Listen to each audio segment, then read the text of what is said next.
Escala es mi alma gemela. Cada mañana, al despertar, experimento un placer supremo.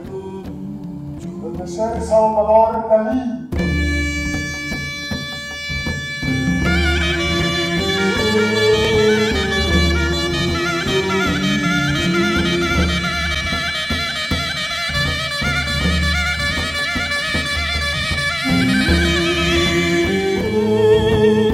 Ese esquema es sumamente mediocre.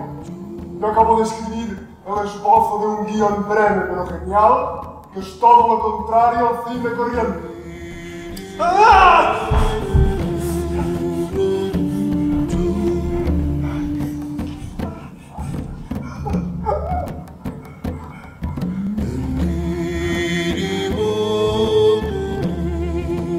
Porque gracias a mi método paranoico crítico, todo aquello que es objeto de mi más intenso deseo se me aparece en la vida de múltiples formas.